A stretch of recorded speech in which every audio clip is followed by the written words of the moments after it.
So in the midterm elections, the Republicans didn't do too well, and it's largely because they tried to gin up certain culture war issues and run on that. What comes to mind is the trans panic. There was a lot of leaning into that. There was actually a lot of ads run on the trans panic, and it didn't work. Also, you had the crime issue that Republicans started bringing up more and more as we got closer to the election, which is certainly out of sync with how much the crime rates were actually rising. It was very clear they decided to, highlight it and focus on it and make it seem like it was worse than it was. And again, this stuff just didn't work. And Democrats ended up winning because Republicans sort of had this stench of authoritarianism on them. And you had Trump still talking about overturning the 2020 election. And it should have been a historic win, should have been a red wave year for Republicans. And it didn't come together, again, because Republicans are so focused on the culture war and going so authoritarian that people were kind of turned off by it. Well, now they decided, what if we tripled down on this really, really dumb strategy? So this is a Florida politician by the name of Blase? We'll go with Blaze. Blaze Ingoglia, nice name. The bill would cancel the Democratic Party. So this isn't like hyperbole. There's a Republican in Florida who is proposing a bill to totally ban the Democratic Party in Florida. So if you're registered as a Democrat in Florida, what would happen is you would just become not part of any party. You would just be kicked out of the party, not registered as a Democrat anymore. This is crazy. All right, so let me read you. He thinks he's clever. He thinks what he's doing here is cute. You're going to see how he thinks he's flipping issues back onto the left, and we'll break it down as we go. Some people want to have uncomfortable conversations about certain subjects. Senator Blaze Ingoglia is sponsoring the Ultimate Cancel Act, which would eliminate all political parties that once used slavery as part of its platform. While Democratic Party isn't mentioned in the bill, Ingoglia said that's his target. Quote, for years now, leftist activists have been trying to, quote, cancel people and companies for things they have said or done in the past. This includes the removal of statues and memorials and the renaming of buildings. He said, using this standard, it would be hypocritical not to cancel the Democratic Party itself for the same reason. All right, now let me pause here to say, but you guys have been saying for years that cancel culture is dumb and stupid and wrong and nobody should be canceled. But now all of a sudden you're in favor of canceling when you want to get some cheap virtue signal points and signal to your base that we're going to cancel culture or something by perpetuating it, mind you. The measure SB 1248 would switch Democratic voters to no party voters or give them the option of choosing another party. The Democratic Party adopted pro-slavery positions in their platforms during the conventions of 1840, 1844, 1856, 1860, and 1864, Ingoglia noted. Now, by the way, apparently this guy has never heard of the term political realignment, which is what happened in the 1960s. And from then on, it was the Republican Party that ran with the more racist voters. I mean, this is a matter of historical record. You had Lyndon Johnson, a Democrat, sign the Civil Rights Act and the Voting Rights Act. He very famously said, we're going to lose the South for a generation. So there were no more Dixiecrats. All those people went to the Republican Party. And then they're the ones who ran on, Confederate apologia and Jim Crow apologia. And they were the more pro-segregation party from then on out, from the 1960s on out. So if you take this guy's idea and apply it to modern history, you'd have to ban the Republican Party. They continue here. Indeed, the Democratic Party's beginnings were rooted in states' rights, including slavery. The party split during the Civil War, with Southern Democrats favoring slavery in all territories and Northern Democrats arguing it should go to a popular vote. That split triggered a long process in which party ideology shifted from Republicans being the more liberal party to the conservative GOP as we know it today, which culminated in the 1960s through the 80s, based at least in part on the civil rights movement as well as ideas on government control and intervention.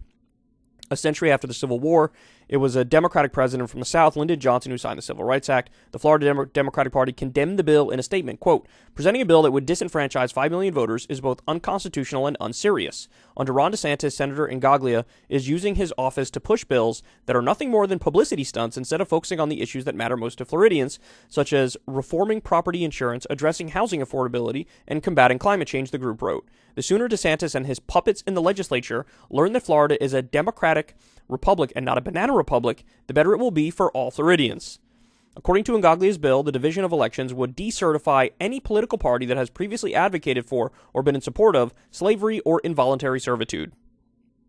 By the way, if you're actually going to apply this idea across the board, why wouldn't you also add parties that are in favor of illegal wars?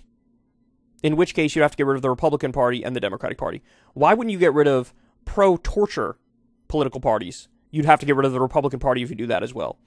You're taking slavery and only using slavery. And again, by the way, not only would you have to get rid of the Democratic Party because of what they did in the 1800s, but you'd also have to get rid of the Republican Party because they were the ones who were pro-Jim Crow and pro-segregation. And by the way, today, against equal rights for gay people. I'm going to get to that in a second.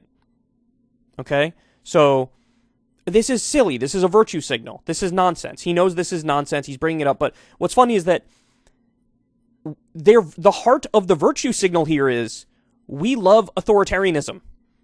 We are the most authoritarian. That is the virtue signal. It's really astonishing. As for the canceled Democratic Party, it could re-register with the state so long as the name is substantially different from the name of any other party previously registered. Ingaglia said Democrats should be called upon to face their past. Well, you should be called upon to face your present. Some people want to have uncomfortable conversations about certain subjects. Let's have those conversations. So, I mean, just in every way, this is just goofy and silly and ridiculous. And he's also a hypocrite because you guys are supposed to be anti-cancel culture. Now, you're pro-cancel culture. You know this bill isn't going anywhere, but it shows that at your core, your ideal system is authoritarianism, and you are the dictator in charge of everything. Now, I mentioned gay rights before. This is happening now. Iowa legislators propose a ban on same-sex marriage. The legislature is also considering a bill that would permit residents to deny recognition of same-sex marriages on religious grounds. Now, I wonder what party is proposing this. Does Senator Ingaglia, in Gargleballs, does Senator in Gargleballs have any thoughts about banning a party that does something like this? Of course not. Nearly 8 years after the Supreme Court legalized same-sex marriage and several months after Congress codified gay nuptials, Iowa legislators proposed banning such unions in their state constitution. Quote, "In accordance with the laws of nature and nature's God, the state of Iowa recognizes the definition of marriage to be the solemnized union between one human biological male and one human biological female," says the joint resolution introduced Tuesday by 8 Republican members of the State House. Hey guys, you got anything better to do? Is there anybody in Iowa that doesn't have health care or doesn't make a living wage? Is there how's the infrastructure going there? Do you have anything else that's more important to focus on than how much you hate gay people and how much you're not in favor of equal rights? If the measure becomes law, it would conflict with the Supreme Court's 2015 landmark decision to legalize same-sex marriage nationwide, Obergefell v. Hodges, and Congress's bipartisan passage of the Respect for Marriage Act late last year.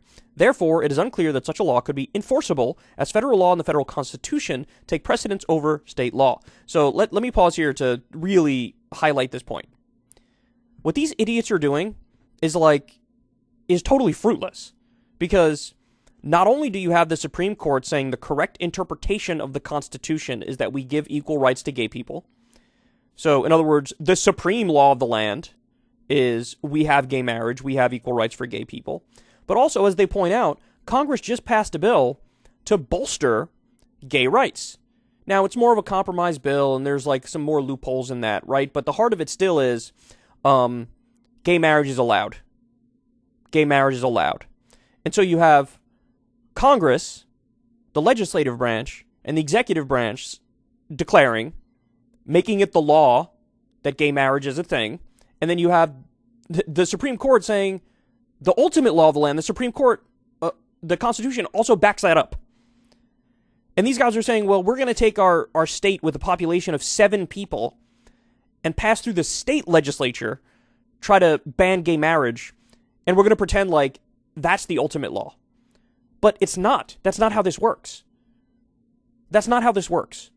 And you can flip this principle in another direction too, right? Like, let's say there's a blue state that wants to, that says, we're going to ban all firearms in this state. Nobody's going to be allowed to own any kind of gun whatsoever. No handguns, no shotguns, no rifles, no nothing. We just banned all firearms in this state. That would be unconstitutional. Because federal law and the Constitution dictate you have to at least allow some guns because we have the Second Amendment. Now, you could regulate it and you can come up with different rules and allow certain ones and not other ones, and certain magazines but not other magazines. All that's fair, but a blue state can't say no guns. We're just done with guns. You can't do that. Because the supreme law of the land says you're not allowed to do that in the states. Same thing here with gay marriage, and they don't care. They either don't care or they're total idiots and they don't know. But this is what they're wasting their time doing. Being authoritarians, being against equal rights. And this is what we've seen, guys, within the past couple years. There's been this resurgence of extreme culture war ideology from the right. It's like they supercharged it. There was a while there where we thought, hey, gay marriage is settled. I mean, you think of like 2018, in that time frame, right? Gay marriage had been the law of the land for 3 years. Trump very famously held up the LGBTQ flag when he ran in 2016. And it just felt like, okay, this issue's done. And the polls are, 70% or more of the country is in favor of gay marriage. And then now, on the heels of the trans panic, they're resurrecting anti-gay bigotry and really, really leaning into it and trying to ban gay marriage. State Representative Brad Sherman, one of the bill's 8 co-sponsors, said in an email that the joint resolution would take several years to accomplish. Should the people of Iowa vote for such an amendment, laws would have to be adjusted to make laws fair for all, he said. The 7 other co-sponsors did not immediately respond to requests for comment. Several Iowa Democrats were quick to criticize the proposal, saying it would take the state, which became one of the first to legalize same-sex marriage in 2009, quote, backwards. No, Iowa GOP, we will not be going back to the days when committed, loving same-sex couples don't have the same right to marriage equality as everyone else, State Representative Sammy Sheets tweeted. That sounds like a rapper name or something, Sammy Sheets. That's funny. This kind of disgusting hatred and backwards thinking has no place in Iowa, and I'll fight it every single day. Okay. So look, I mean, this is crazy stuff, man. This is crazy stuff. The Republicans are really going mask off here. And you would think that after getting walloped in the last midterm elections, losing in 2018, losing in 2020, losing in 2022, you think there would be a little bit of self-analysis, right? Where they'd say, you know what, maybe it's time to go in a different direction. This clearly isn't working. But no, they are tripling down on this insanity and becoming more and more distasteful to the independent voter, to the moderate, to the swing voter. And, well, there will probably be consequences for stuff like this.